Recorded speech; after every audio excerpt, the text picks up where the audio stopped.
It's like a game of chicken, mate. We're like, who's going to intro? Yes, people, welcome back to Catabolic Window episode. Who fucking knows? I'm in a Christmas jumper. It's the 17th of December. I don't know when this is getting released, but we have Jack, as always, unfortunately, and Kamil on the podcast today. So, mate, I'll be honest, I know absolutely fucking nothing about you, apart from the fact that you are Jack's client and you look sick. So, give me the rundown. Yeah, so okay, where do I begin, to be honest? What got me into the gym? Fucking just heartbreak, to be honest. I'd love to say that it was some sort of, villain arc that got me into it, but it was just heartbreak. Started going about 4.5, 5 years ago. Funny enough, people don't know, me and Jack went to the same school. Jack was in the year above me. Oh, yeah. But we never spoke to each other, to be honest. I didn't even know what he looked like. He looked very different, to be honest. Definitely got a little older. Yeah. Yeah, I do osteopathy at uni, so I'm in my 4th year now, which basically ties into the coaching very nicely. Yeah, that's pretty much it, to be honest. I've been under Jack's wing for on and off about 2 years now. He wrote me back into the coaching. Which turned out really well for me, to be honest. Picked it up quickly through the academy, and yeah, here I am now. So fair. Oh yeah. Fucking hell, mate. I'm so not on it because I'm so tired. All right, so I mean, usually when we start off, we kind of talk about like recent events, how our weeks have been. So I guess Kamil, because you were the last one talking, we'll kick it off with you, mate. So is there anything kind of recently in the past week that's been noteworthy? If not, we can of course talk about what we're currently doing together. Yeah, so obviously I got my shoot coming up. Very fucking excited. It's the first time I've ever dieted down to this body fat percentage, and I'll say this time and time again, you cannot truly call yourself a bodybuilder in my eyes until you go hypo or you go dick skin shredded.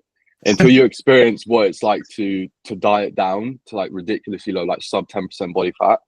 And still have to go to the gym, still train with the same intensity, still apply yourself to the same level that you were, on the bulk. That's when you can call yourself a bodybuilder. So something about this prep for the photo shoot, it wasn't a conventional one. Usually you diet, cut it down, and keep dieting, and then you do a prep week. With me, because I dieted so well, or not so well, but so quickly rather, we were like 6 weeks out, and I was already like, I was done. I was finished. I was contemplating like stopping bodybuilding. I wanted to pick up kickboxing. I was like, oh, I'm gonna start powerlifting on the next push up. Like my head was gone.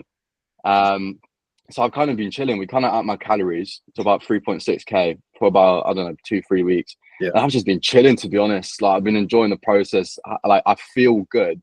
I wouldn't say it's maintainable, the body fat that I'm in now, like year round, but it's far more maintainable than being like prep lean. And that's something that I've really come to understand is like there's levels to it, right? There's levels to being lean. Like I thought it was just like, oh, you're either, normal body fat percentage, you're lean or you're shredded. There's lean, there's shredded, and then there's prep. You get to a point where you're so unbelievably lean that normal bodily functions begin to take an effect. It's like even using my brain was difficult. Like I'd be speaking to a person and I couldn't articulate myself properly because my brain wasn't functioning. I don't know if I wasn't getting the glucose, like, my fucking neurons weren't firing like they were supposed to. Like I'm really glad, and it's been such an experience, and the photo shoot is a light at the end of the tunnel, but I did this prep not for the photo shoot rather than for the experience, and the amount of knowledge I've gained about my own body on top of the marketing for the coaching as well, and like getting into a client's mindset, right? So if a client now came to me and they wanted to diet down, I know what it feels, so I can prep them through it rather than me sitting on my high horse at 20% body fat being like, oh yeah, I know what it's like, but I didn't, but I do now.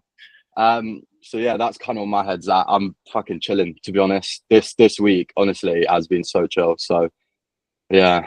It helps you relate a lot to like the clients who start out and they're 30, 40, maybe 50% body fat as well, in the sense of you going from 20 to 7, 8, whatever it is pretty fucking extreme. You get to the point where you feel terrible, your hunger is very, very high. And that's pretty comparable to the person that's going from 40, 35, whatever it may be, down to 20, 15. Yeah. Like it's an extreme amount of weight to lose. And whilst it's not exactly the same thing, it's a pretty close experience. Yeah, agreed. 100%. If anything, I'd actually say it's probably harder for the person that starts like pretty overweight and then has to get down to what we would consider to be quote unquote normal. Yeah, I think they both pose their own challenges, don't they? And it's like knowing whoever you are, if you take yourself from a comfortable body fat percentage and you diet until you're really uncomfortable, you just get used to what it feels like. It doesn't really, obviously, yeah, the leaner you get, the harder it gets, but someone who's used to walking around at like 30, 40%, even getting to 20 is going to feel pretty fucking uncomfortable, like that process to get there. So yeah, 100%. You can relate to more than just bodybuilders, but also it teaches you a lot of habits that you can then take into growth phases. You can learn from that diet. And I think in particular, the peak that we've run has been very, very untraditional. And I think knowing how you've responded to that has been really, really good. So just to give a kind of quick rundown of Kamil's peak, everything was going great. We're absolutely schmoovin'. Burger and a diazide. Yeah, burger and a diazide. Yeah, fucking the Hames approach. I think we were 1 week pre-peak week, and Kamil checked in and was like, "Mate, I've gone hypo like 2 or 3 times this week. I feel shit." Like Kamil was on his ass. I was like, "Right, let's pull peak week forward." Aggressive bump up in food. I think it was like 1,000 calories, maybe 1,500, and you were still dead after like 2 or 3 days. And I remember you were like, "I'm nauseous. The food is not sitting right." I was like, "Right, go and get a sensible one-trap meal. Kick your feet up, relax." It took us like I think 3 or 4 days to dig you out of that hole, and then I was like, right, run the same food every single day, like a linear load. Like we'll just keep running it, send me shots every day. And every day you looked better and better and better. You barely bumped up in weight, but you just looked fresher and fresher and fresher, tighter and tighter, fuller and fuller. And after how long it took us to get you back from the dead, I was like, there's no need for us to do that. So we continued running the peak. We continued the same food, still pestering Kamil to send me pictures of himself all the fucking time. And literally, Nice. yeah, exactly, mate. Yeah, just fucking want pictures of Kamil. Like, since we did that peak, we're heavier, sharper, and fuller. And like, I think around 80 kilos is where you look best. You kind of had a few days you dropped down to 79, upper got quite flat, detail on the legs stayed, but around 80 is where you look best. But like, it took us so long to get you back from the dead for a photo shoot prep. They were like, no need to do that. So we've literally just like, we've almost run like a linear load across like 2 or 3 weeks. I think it's been now. You've just looked better and better and better. Like you've not spilled once. You just get fuller and fuller, looking fucking fantastic. So we've not really needed to dig anymore, particularly because it's a photo shoot, and particularly because like, again, if we dig now, it might take us until the fucking day of the shoot to get you back to life, because once you hit that point, it's fucking trashed. Yeah, I think people forget that, well, bodybuilding or just like dieting and stuff, it's about how you look or how good you look rather than how lean you are. You get to a point where you diet and you start looking flat. Like in order to get really peeled, you have to go flat at some point.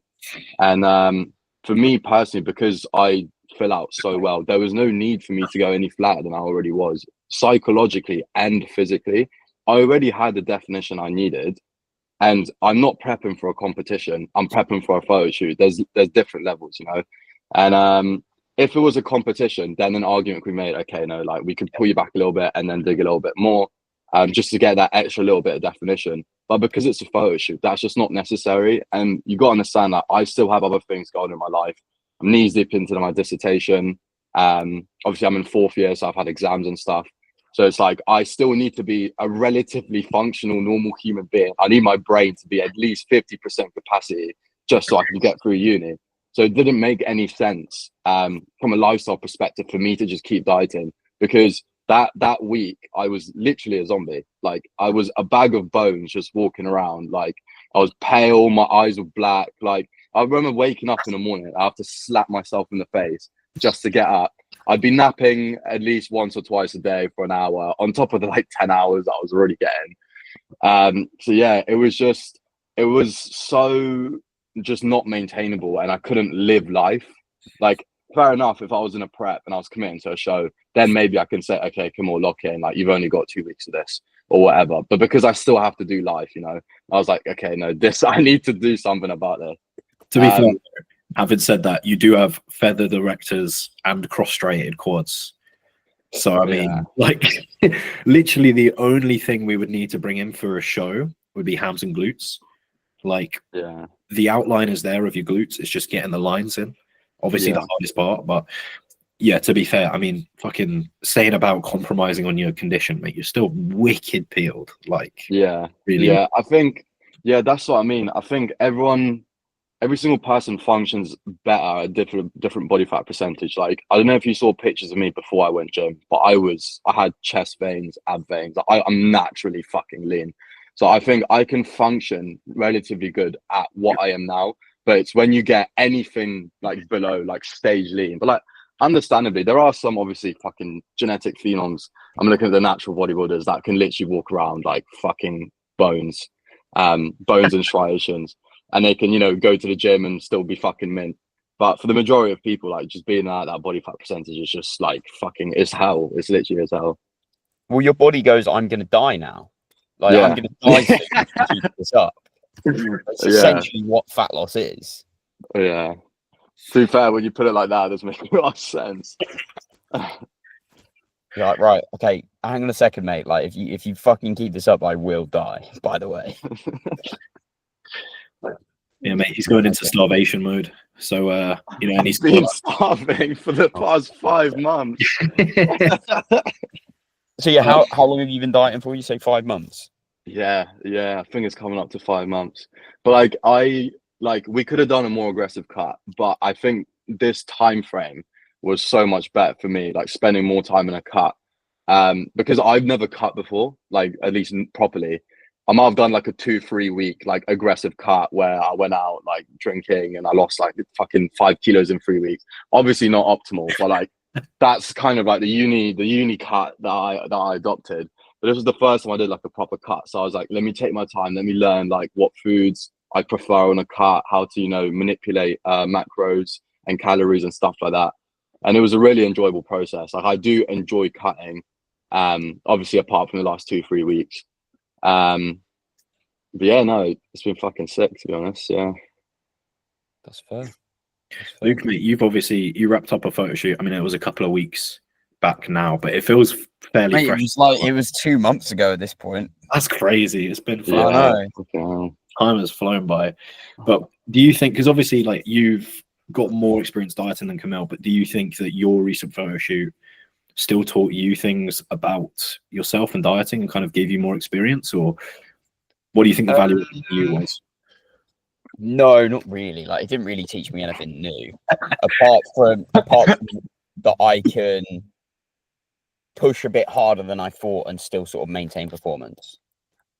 I think like I was losing like 1.25% of my body weight a week basically the whole fucking time and was still fine. That's decent, man. That's good rate of loss. Yeah. I think the biggest thing, and me and Kamil were literally talking about this yesterday, is like keeping performance as a focus is so paramount for successful fat loss. For like taking a physique and not just turning it into a smaller version of itself, but actually getting it leaner and staying somewhat full and still looking good. Keeping your training performance as a focus is absolutely fucking paramount. What do you think? I want to draw as many comparisons between the shoots as I can, just because fuck it, why not? But Luke, what do you think helped you the most with maintaining performance? What kind of things do you do that maybe you think other people don't do? Good question. Wait, is that a Star Wars Christmas jumper? Or am I crazy? Yeah. That is hard. God. Well, muscle fit, yeah. Any listeners better go onto the YouTube for that, because that's worth watching. Yeah, mate. I mean, my sister's called Leia, so it would be a bit wrong if I didn't. I can't. That took me years. How long was I mates with you before I realized you're called Luke and Leia? Like 2 years. Really long time. Yeah. Really long. I never put that together. Never fucking put that together. Anyway, what do you think has helped you maintain performance so well in your photo shoot prep? And then we'll kind of do Kamil and then do my pre-prep. Just not being a cunt, really. In what way? Like, You can't just say that. Come on. Don't be a cunt. Simple. Yeah, literally just don't be a cunt. Pretty much. No, so like when you're going into your sessions, you're thinking, right, I need to keep my performance where it is. I need to progress. And what that leads people to do is take the piss a little bit with their training, in the sense of like not being as controlled as what they would be, or getting a little bit emotional about like, oh, this movement's not progressing, I should immediately swap it out or something like that. When in reality, like, you know, if you come back round to a session and you're fucking 1.5, 2 pounds lighter than the last time you did it, especially if it's a big movement like a hinge, like fucking holding that there is a win, because you've got like a bit less fat around your joints that's fucking insulating you. And we all know the leaner you get, like you seem to get a little bit more range of motion in like your squats, your leg presses, because you haven't got fucking body fat in the way. Yeah. So you're probably doing a little bit more range, if anything, and that really fucks you up. But then aside from that, like, not actually worrying about it, like unless you've got a fucking retarded plan, like it should work. You're not gonna get something from a coach that's gonna be a shit idea unless they're really bad at their job. Like, they don't want you to do shit. So like faith in the plan, being a bit more, I'm gonna say like stoic with your sets. Bosh. A bit more like it will be what will be with your sets. All right, Kamil. Yeah, exactly. Like looking at it in the sense of like, okay, have I done everything this morning and yesterday and the day before that should make this a good fucking set? Well, I'll do everything that I can then for it to be so. Yeah. And then there's a time and a place when it comes to like actually getting really excited for the sets. Like, you shouldn't be doing that for a fucking lateral raise.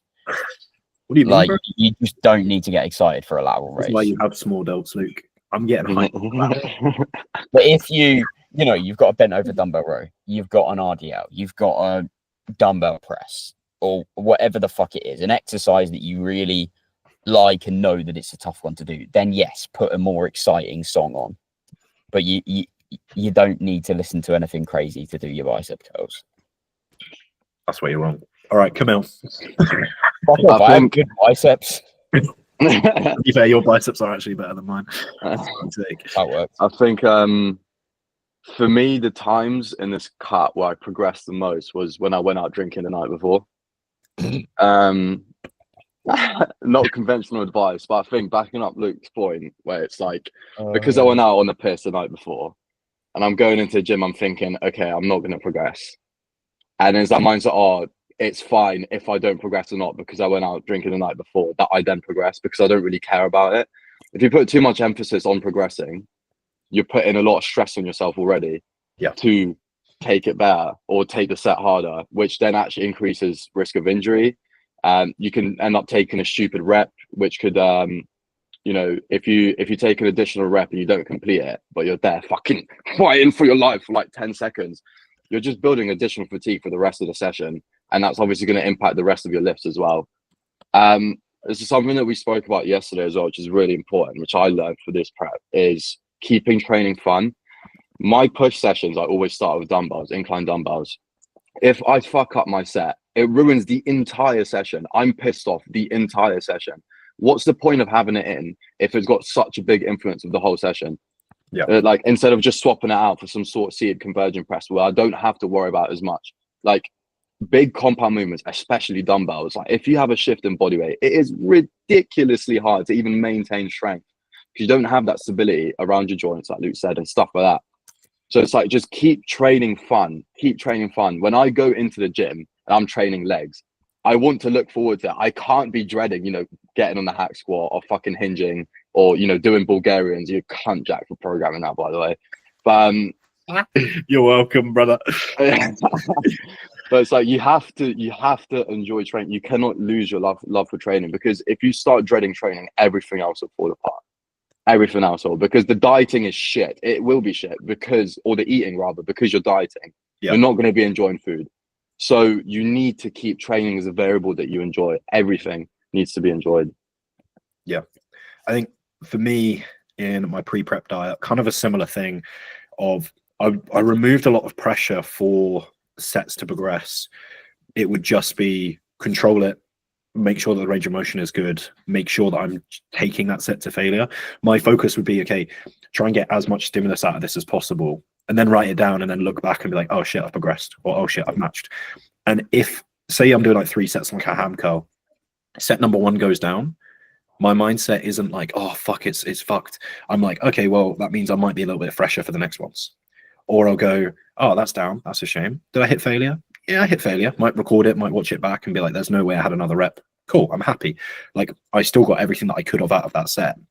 And there's going to be times where like your performance goes like this each week. Sometimes it's like you're down. Sometimes you got 3 sets. 1 holds, 1's up, 1's down. You're like, what the fuck is going on there? 1 week, everything progresses. The next week, everything's down. And like, just trying to kind of see the bigger picture and go, look, I'm just going to give this everything that I've got and let the numbers fall where they fall. And that helps a lot. And I think as well, like kind of Luke touched on, just having a routine and just being like, look, I got to bed on time. I got my food in. I remember I changed Tom's check-in sheet to be a bunch of boxes, and I'll just tick the boxes. I'll be like, yeah, meal 1, meal 2, meal 3, meal 4, meal 5, water, sleep. Just tick them and just be like, yeah, sweet, sweet, sweet. Cardio, tick, done. And then I was like, okay, I ticked everything yesterday. I've ticked everything so far this morning. So what will be, will be. Just kind of crack on with it and think less and kind of just do more. Try and keep that enjoyment of training, put on music I like and just fucking throw myself into it. Yeah. So we've all kind of said, enjoy it, basically. Enjoy it and train hard. Yeah. What's one thing that you, or just a question to both of you, one thing that you really didn't enjoy about this prep? For me, it was like, I hate doing cardio. And I remember very, very distinctly when you upped mine from 15 to 25 minutes. And the first time I did that cardio, the 25 minutes, that's when I went hypo for the first time. I remember getting back and just thinking, this guy, man, he's literally trying to kill me. What the fuck is he doing to me? Like, and I think in terms of like fat loss, I think everyone's got their own like preferred way of doing it. Some people prefer running calories lower. Some people prefer keeping expenditure high. But obviously you can do cardio and you can do steps as well. For me, I'm a steps merchant. I'll happily do fucking 15, 20K steps, whatever. I'd rather do that than do the cardio, because cardio, especially after training, just absolutely butchers me completely. But yeah, what are your thoughts? I don't mind it that much. I Yeah, think it's like 20 minutes. Animals, session, man. I'm like, Animals. I need to spend that time on my phone anyway. Yeah, I like it because like after my session, I've got like a bunch of WhatsApps to get back to. I can just kind of blitz through them, and that's like 20 minutes, half an hour gone. You go through that, Instagram, go through my calendar, organize that. Yeah, calm. For me, I think the worst part was energy. Just like after 5 p.m, just fucking falling off a cliff. And like either you're seeing mates or I'm seeing my partner, or like, you know, I'm on the phone to someone or whatever. It's like 5 p.m. I can't just wrap my day up. There's shit I've got to do. I've got to walk the dog or whatever. And I'm just done. Like I'm just tapped out. I'm fully awake at like 7, like normal. But then when it hits 5 instead of 10, I'm just fucking gone. Like I'm ready for bed. And that's the dog would walk you. Mate, that's what I used to struggle with, was like as soon as that was done, because it's like that's when I'd be like, right, I've ticked all the boxes, I've done everything. I'd just be pissed off that I was dieting. So that, fuck's sake, this is no longer fun. This is just annoying now because I just want to go to bed and I can't. That was the only thing I disliked. I can deal with hunger. I can deal with the training being harder, but the energy, oh, nah. Yeah, the energy is the rough bit. Do you remember Jan was telling us that he was like waking up at like 4 a.m. at the end of it? Yeah. I never had sleep issues. Luckily, I've never ever had sleep issues. I'll have issues with sleep quality, but not with duration. Like, it doesn't matter how long I'll sleep, I'll still feel absolutely trashed. But I'll still be able to get to bed. Usually because like, I'm just so rinsed from the day, I can just sleep. To be fair, in a gaining phase, sometimes I do actually struggle with sleep. Like, just from being a bit more energetic and not feeling absolutely butchered, I can find it a bit harder to sleep. Yeah, get the CPAP out. It's just having more energy day to day. Something like, especially like currently, I'm in a really good spot. I kind of go to bed because I should, not because I want to. I'll be like kind of forcing myself to be tired, but I still want to stay up and do shit. But if I went to bed when I was tired, I'd be going to bed at like 5 a.m. I feel like that's not true. Nah, I'd be going to bed at like midnight, but I can't be doing that. Fuck that. Oh, we see you doing a dog walk at like 1 a.m. though. fucking panting as well. Oh, shit, yeah, no, mate. There was that one time when I was ill and I couldn't sleep because I was like fucking. I couldn't breathe through my nose, so lying down was stressing me out. So I was just out for a walk, just to like. That was great. Honestly, that put me right to sleep. That was fucking amazing. Highly recommend. If you're in a safe area and it's not too late, highly recommend. I'd argue if St. Albans is safe. Yeah, to be fair, pretty fucking solid. Oh well. Everywhere is unsafe. I mean, it depends. Like, I mean, to be fair, like sometimes I'm walking around, I see an ambulance go past. I'm like, okay, not worried. Then you see a police car with an ambulance. You're like, oh dear, something's going on. That's when you're like, oh shit. All right. No idea. So what is the plan now then, Kamil? I think I would just want to bulk for another 2 years. I want to compete, but I don't see myself competing next year because I just cut. I mean, I could gain for about 4 to 5 months, but I don't think I'd want to bulk for an extended period of time. I'm talking over a year. Last time I bulked for like 2.5 years, which got me to where I was now. So yeah, I'd like to bulk or with like some mini cuts in there as well. Uni cuts, I call them. How long were uni cuts for? Like 4 weeks, yeah? Yeah. Aggressive mini cut, like 4 weeks, just binging, drinking and stuff. And then I'd literally drop like 6-7 kilos and then just go again. Yeah, not the best. Mate, literally your approach was like from spamming fast food to spamming alcohol and then just back to spamming fast food. Yeah, basically. Not ideal. Yeah, there was like when I was about 2 years ago, that was when I first got with Jack. And then shit was flying then. I was still training at JD, and like that's when I made a considerable amount of progress. But then like switching jobs, and then obviously left Jack, and then it kind of just went downhill from there. To be honest, just got really, really fat. I think I bulked up to like 95, 96 kilos, and then did like a uni cut, dropped down to like 88. And then that's kind of where Jack found me, and I was like, "Oh no, you should mini cut." I was like, "Yeah, fuck it, I'll mini cut." We got like 6 weeks into a cut, and I was like, "Wait, this is actually really fun. Like, I'm actually seeing definition. We should do a prep."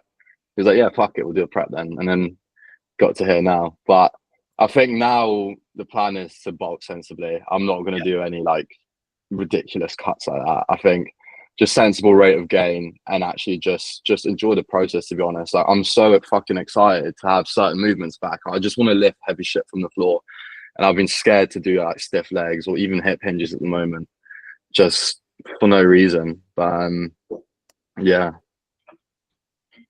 I think we're in such a good spot now that it's like we can push up and do a really long slow gain. But kind of touching on one of the things Kamil said that I really want to raise for the listeners at home is Kamil, you came wanting to gain, I think, and I said no, let's put you in a mini cut. And the reason I did that is last time we did a gaining phase and you were pretty busy and you were struggling with finding time for your meals, kind of getting into a routine, getting habits formed.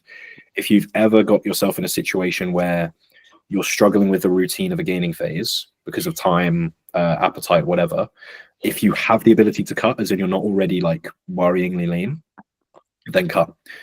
You will build a fantastic routine. It's very rewarding in the short term. You'll be hungry for your meals, so it's easy to slot in those meals. And like right now, I mean, like I'm speaking for Kamil, but I'm sure he can attest, like his eating has probably never been this dialed in terms of timing, quality, quantity.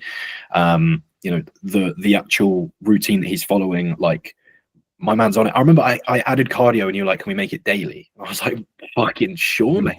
Calm. Like, I'm amazed you don't like cardio, to be fair, but oh well, like I do extra. I think it's Stairmaster. I think it's just Stairmaster, to be fair. I've got a vendetta of that machine. I'm not fucking with the Stairmaster. I'm a cross trainer boy, but still. How can you work on the cross trainer? That is so sus. Yeah, to be mate, fucking Josh Miller Hall always comes into the gym when I'm on the fucking cross train. I'm like, bro, of all the times you can walk in and see me train, you see me on the fucking fruity cardio. That's not ideal. Yeah, no, because I'm quite asthmatic, my resting heart rate's like 70.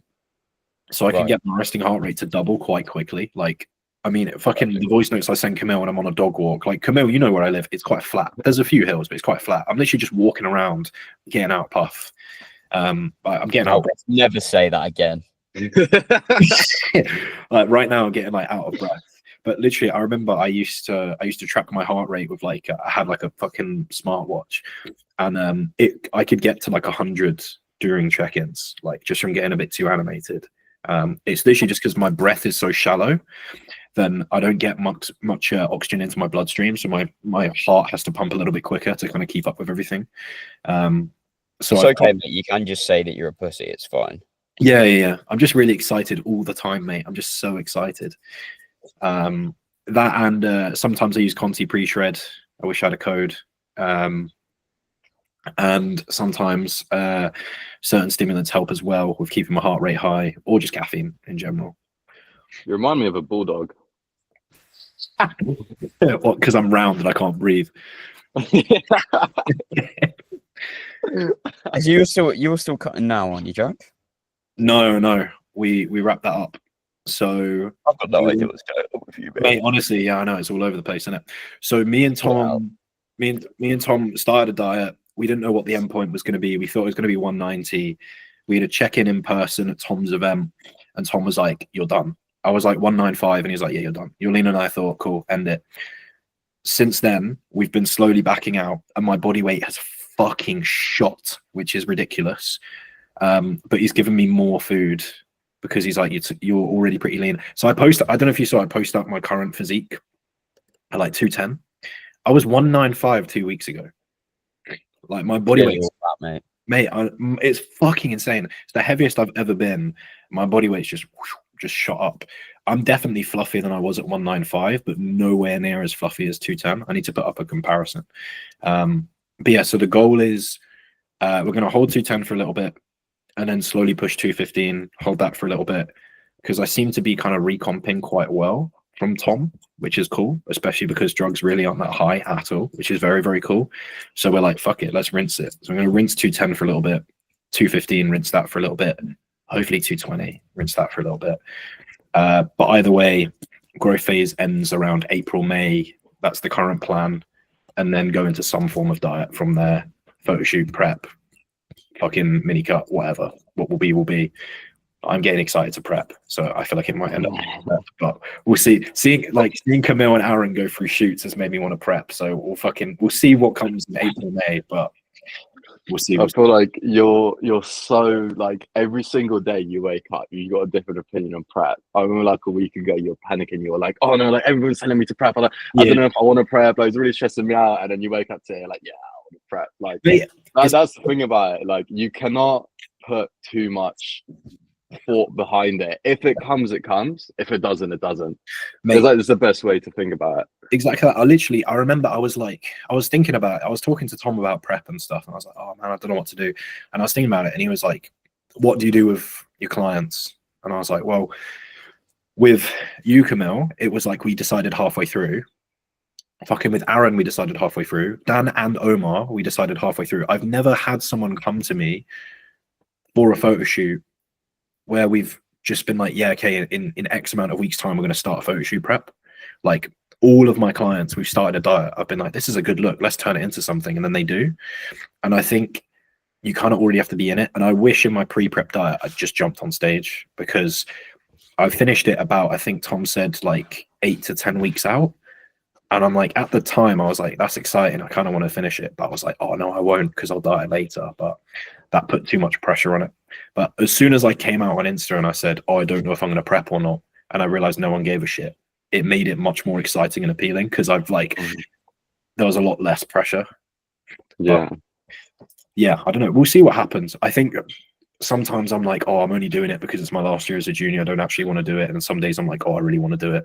I'm just going to have to diet and kind of get decently lean and then decide what I want to do. Like get to about 12 weeks out and then decide.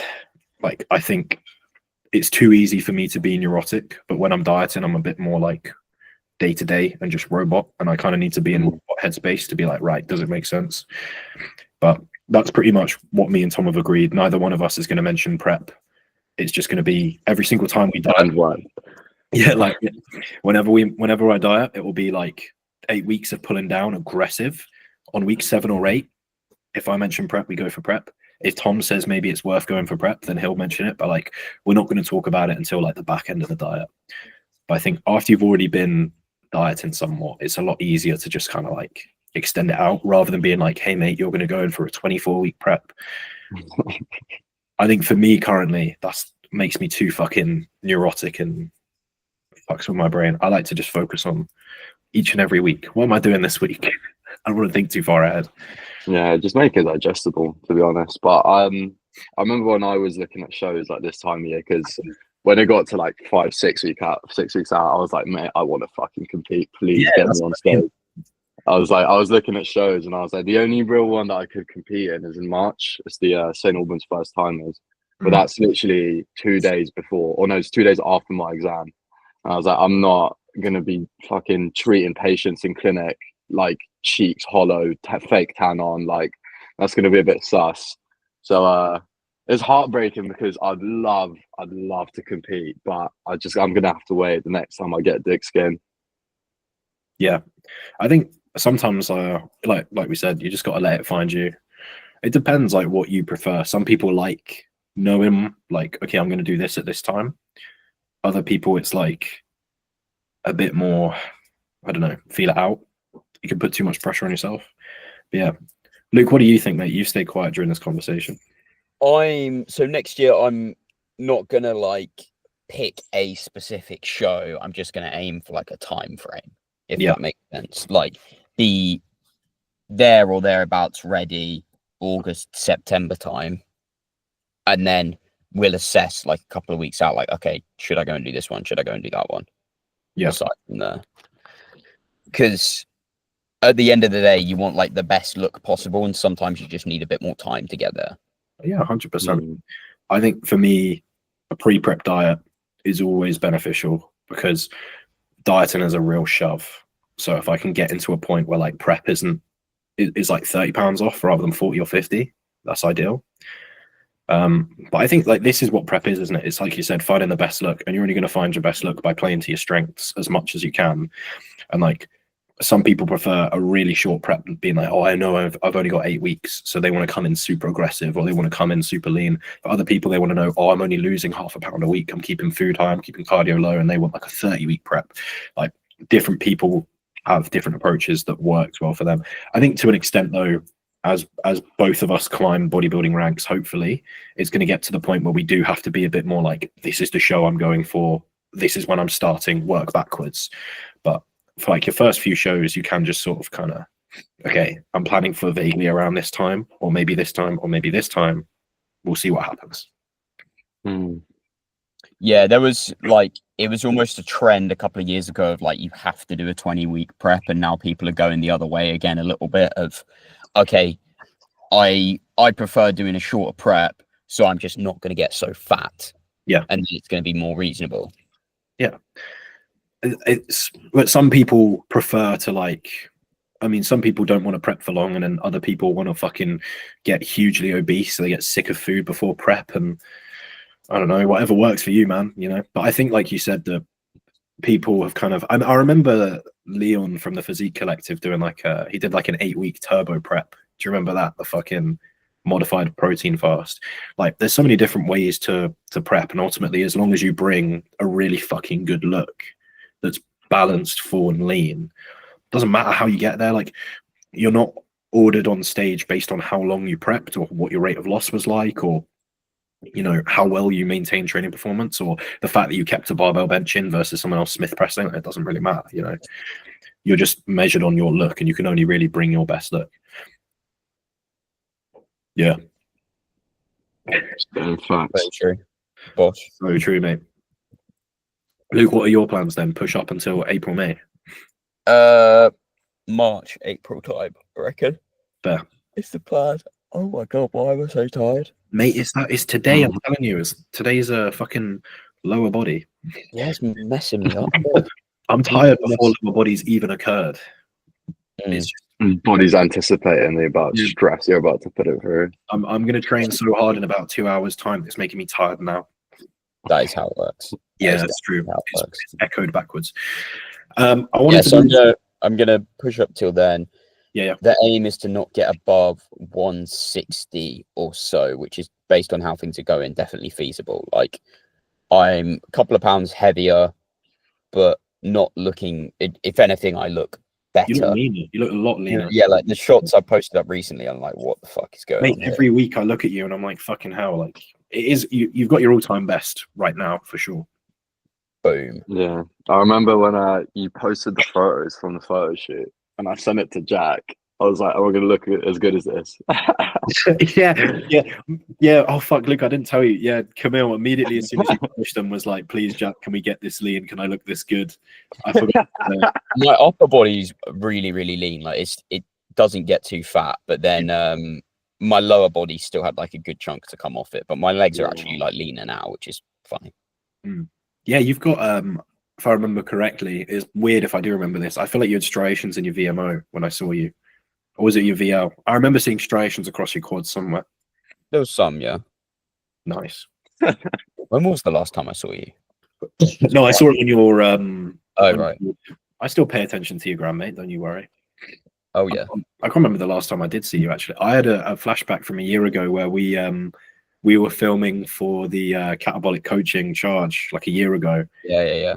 I had a flashback of us on the sofa on the casting couch That was funny. filming some It shit. was when we trained with Omar. Oh my god, yeah. Oh, that was a while back now. I know. That was when was that? That was when Omar was still working with me. I can't remember what that was. August, September? Yeah, sounds about right. Yeah, madness. Okay, I've got some of our classic quickfire questions, which me and Kamil did do a couple yesterday. I'm not going to lie, so I'll pick out some other ones. This is a good one I did want to ask. Right, I feel like me and Luke haven't answered these questions in a while, so it makes sense to do them. But nightmare meal plan. What is your worst idea of a meal plan like? Go into as much detail as you want. You can talk about drinks, sauces, seasonings, food, even meal frequency, all of that shit. I think for breakfast, like a 20% fat beef mince with no veg. And Raw beef. Yeah, raw beef. And then what's like a terrible carb sauce? Maybe like boiled white potato. Oh, lentils. Yeah, lentils. Yeah, fuck lentils. Yeah, and then anything vegetarian, to be honest.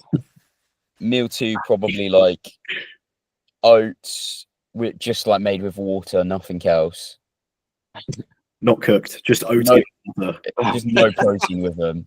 No, I like most things apart from like I can't really think of like terrible foods. You got a thick of a protein and a carb, so maybe a tin of tuna in that oats. Oh fuck. Yeah, that's terrible, bro. That's terrible. Right, we'll do 3 meals because it's easy. I can feel you're running out of ideas. Give us a third one. It's got to be food. It can't be like, urine. Maybe like something really spicy. That would also be terrible. So just like a plate of chili peppers. Yeah, maybe. Yeah. Make up for my veg for the day. Kamil, you're up. All right. Breakfast, probably like a tin of sardines and a protein shake. Like that would go down pretty fucking rough. Lunch, again, I'm more tailored towards dairy, so just like 4 scoops. I'll go on mass gainer, fucking some mass gainer, some oats, fucking full fat milk, something like that, and then probably some shit toppings, to be honest. Dinner, anything vegetarian, to be honest. I just think just grow up. Like some soy burgers and like some shitty like plant-based buns. Oh man, I'll not fucking eat that. That's the thing. I'm not a fussy eater, but I just hate veggie shit personally. All right, I'm gonna go for breakfast. I feel like a really strong smelling fish to start the day. Like salmon for breakfast, mate. Yeah, like something stronger smelling, like fucking tuna. Yeah, like a tin of tuna on its own for breakfast. Just that. Dry, like all of the water drained out of it. Yeah. No, it's like three tins of tuna. So it's like just a fucking hassle to get through. For lunch, I'm gonna say rice flour. With Chicken in it. no, I'm gonna say unflavored whey in it. Very And good. unflavored whey in rice flour. That's not bad though. It's just boring and bland. Mate, that would make me gag. It's so unflavored.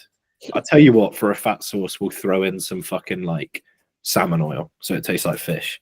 We'll have a double fish here. Let's go, double fish. And then for dinner, I'm gonna say Perform cream of rice. Come at me, Perform. It's shit. But made as like a brick, so like cream of brick, Perform core.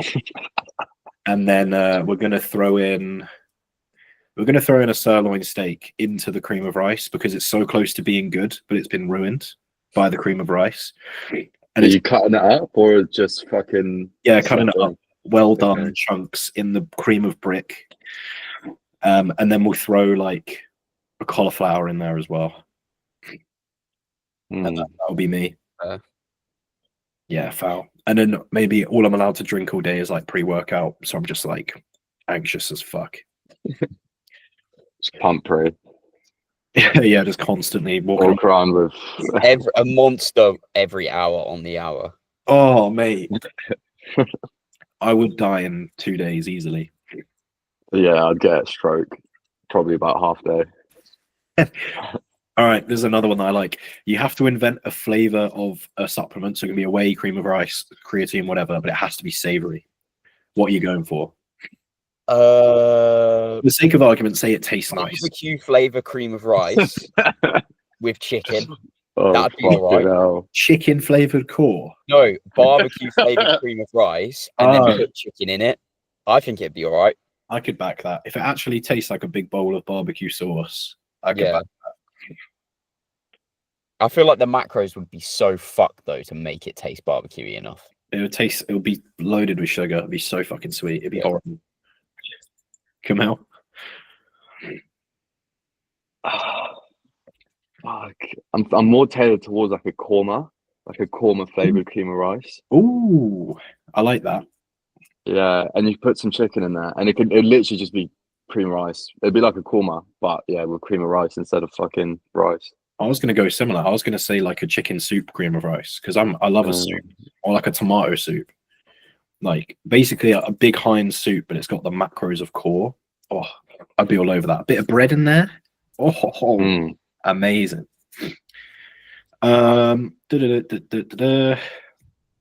go for. I'm trying to fill the dead air.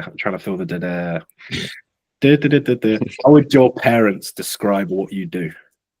Oh, fuck it. Oh, here we go.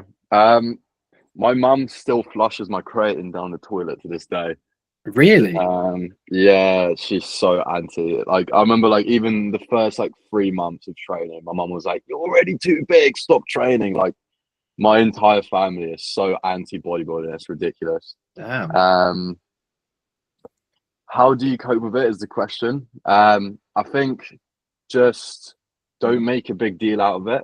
So like with my parents, I'll just be like, oh no, like I'm going to the gym. I won't be like, oh, I need to eat this meal by this time. I need to go to this gym and fucking like, because as soon as you make it a big deal to you, my mum starts questioning like, oh, are you doing your uni work? Like fucking, you know, are you doing every other thing in your life that you're meant to be doing apart from bodybuilding? Because she thinks I view bodybuilding as a pedestal, which I do, but obviously I'd like her not to know that. Yeah, it's been a bit of a rough one, to be honest, because obviously you'd want them to fucking accept it, and just I've been doing it for like fucking 5 years now, so like you'd think she gets used to it at some point, but like literally every time she'll see me, like I remember coming back now because I'm home, and my mum looks at me, she's like, "You're so fucking skinny," and like I thought I got shot in the chest. I was like, like how could you say I'm skinny? Mom, it's lean.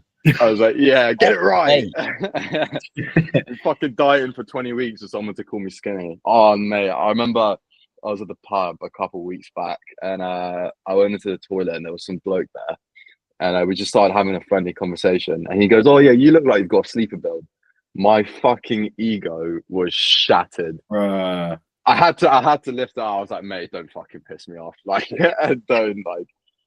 Being called the saying you got a sleeper build is like, oh, I hate that. Top 10, top 10 worst feelings ever. Like, oh, sleeper build now, bro. You're just small. I'm sorry. Sleeper build. Fucking hell. All right, Luke. How would your mum describe what you do? What you do? I feel like her answer wouldn't be that retarded.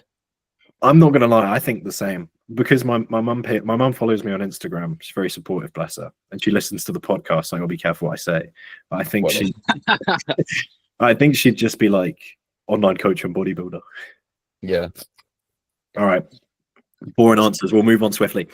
Name 3 people you'd never coach. Now, okay, these can be people in the industry, bodybuilders, or even like. Now we'll stick to bodybuilders and people in the industry. So it could be historical bodybuilders. Jay, Ronnie, Kai, Phil, etc. Or it can be current people in industry. So I've thrown a little bit of shade here. Who's that guy who smacked Jeff Nippard? Oh, Mike Van Wick. What an answer. Now coach him just to fuck him with drugs. We're doubling the trend, bro. Don't worry about it. No need for I think that would be quite a, I wouldn't say difficult task. I think it'd be more irritating than difficult. He's probably set his ways with a lot of things.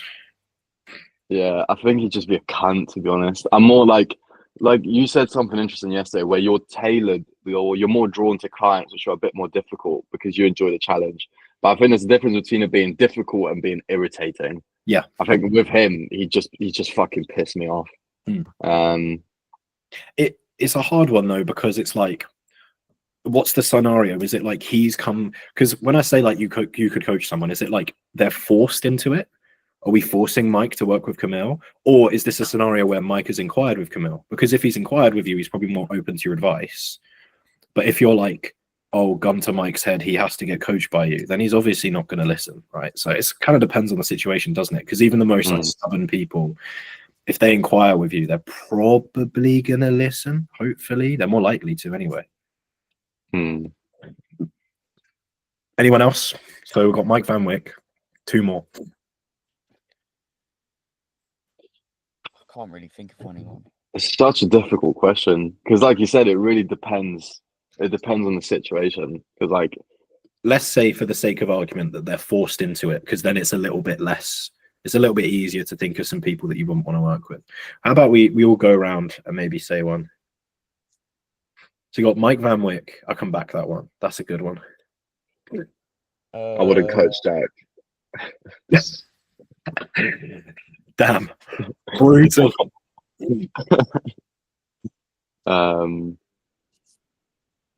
This is hard. Anyone off Love Island? Oh, that's a good one. Okay. Yeah. That's a solid one. Yeah, they're not going to listen Well, to some of them are big boys, though, to be fair. Yeah. Yeah, but they all get smaller as the show goes on. So they Yeah, haven't been able to take any gear, mate. Yeah, to be fair. I feel like people like Phil Heath would be a fucking pain in the ass to coach, because he'd just be like, what do you know? I feel like he'd be really jarring to coach. Trying to think who's really kind of arrogant. I mean, yesterday I talked about I'd love to coach Lee Priest. I think Lee Priest would also be in a massive pain in the ass to coach, because he just wouldn't. He'd be so funny. It'd be funny, but he would not listen to you. He just wouldn't care. He'd be like, I don't care. I don't care, mate. Fuck off. Did you stick to the meal plan? Fuck no. I got some KFC. Yeah, mate. His in the off season. That's talking about different approaches to prep, mate. Fucking Lee Priest in the off season, insane, bro. Not ideal. Yeah. Seeing him walk around, his leg literally looks like a drumstick. He is what he eats. Yeah, he is a fucking drumstick. I'm amazed he never got loose skin from how crazy he rebounded. Yeah. Insane. Okay, on that topic, Mike Mensa, I think, would be difficult to coach. Difficult to coach was that? Sorry, you can't. Yeah, difficult to coach. I think because his mentality is so strong. I think he'd challenge a lot and like he'd question a lot, and I don't think he'd implement it as much. You know, that actually reminds me. I feel like Mike Mensah and Mike Israetel would both be really hard to coach. Yeah. Because they're very much, they got different approaches, but they're very stuck in the, oh, JP, impossible to coach. You're not coaching JP. You imagine trying to tell Jordan Peters what to do. Fuck Yeah, fuck that. He'd bite your head. That man's built like a bison. Wow, there was another one I was gonna say. I've forgotten who it was. Oh, Eddie Abu. Oh, what a answer. Round of applause to that. Would be a prick as well. My mate saw him in St. Albans. You got a picture of him, Will. Oh yeah. He you know his gym's in Hemel, yeah? Oh, is it? Oh, I didn't want to know that. He's local. He's local. I when I was training at Physique Gym, it's like opposite Eddie Abu's Olympia Gym. There's people in my gym, Graftism, that train with his kit on. His Eddie Abu's Olympia Gym on their back. Please. Lord have mercy. Yeah. Not ideal. I'm mutual friends with a guy who works for Eddie Abu. Keep it mutual. As in like, as in like I'm mates of someone, and that guy who works for Eddie Abu is also mates of someone, so we share a mate. But I've seen him about a couple of times. I can't be asked to be like, you're chatting shit. Let's start that beef, man. It's not ideal. Yeah, I think on the topic of that, just any sort of like person who's got very extremist views in terms of like diet and stuff. I've seen a couple popping up on my feed. It's like chatting absolute fucking waffle. I feel like those type of people will be really difficult to coach. Or like people that do like extreme diets, like fasting. I had a client who would fast for like 3 to 4 days. Yeah. And it's like, it is really difficult to fucking work around that. Whenever people have a very like unique way of doing things. Yeah. They're very unique, and they're set in their ways. It's very hard to come in and kind of like tweak that. And that's where coaching really is just the art of compromise, isn't it? Really, with those people, it's just like, what can I do? I remember when you told me about that client, and I was like, well, when we say fast, is he willing to still consume protein? I'm not too worried about calories, really. Like, it's not great, but you know, you can still get away with training. But the main concern there really is protein. I don't want to have to start doing like weekly protein with someone of like, you've got 1.4 kilos of protein to get in this week. Like, that's a bit shit, isn't it? But yeah, the more set in someone's ways they are, the harder they are to coach. And you can make the argument of, would they even reach out to a coach in the first place? Usually, exactly. Well, you do get people like that like ask for your help and then want to do everything that they were already doing. I think people kind of, I don't know, people like want to be working with a coach and therefore kind of assume that they'll get more out of what they're already currently doing. I don't know. Maybe people get a coach. Maybe like that guy came to you, Kamil, because he thought you were going to be like, yeah, this is sick. In fact, extend your fast. Like maybe he thought you were going to lean into it or something. But I don't know. It's always weird to me whenever people like kind of hire you to then kind of not listen to you. And it's like, why am I like, I don't actually really, it doesn't really affect my day if you build muscle. Like I'm just doing this because you've asked me to. Like if you want to say, if you said to me, I don't want to build muscle, but I want to fast 5 days a week, I'd be like, yeah, fine, go for it. You don't want to build muscle, sick. But if you're telling me you want to do both, it's like, wow, you know? Yeah. It's not ideal. It's not ideal. Right, boys, I have got a shoot. Yeah, we got to wrap this up. Luke, you do the thing. Kamil, where can people find you? Kamil_Archer Academy, I think. Yeah, when this comes out, it will be that when it comes out. Yeah. And Jack, what will yours be? Jack_Archer Academy. The Archer Wankers. I am still Lactic Addict Luke, so my name has not changed. He is Luke_Archer Academy. Thank you for listening. All right. Thank you, everyone, for listening. I need to go and end the recording. All of our details are in the caption if you're listening to this or watching this. Bye.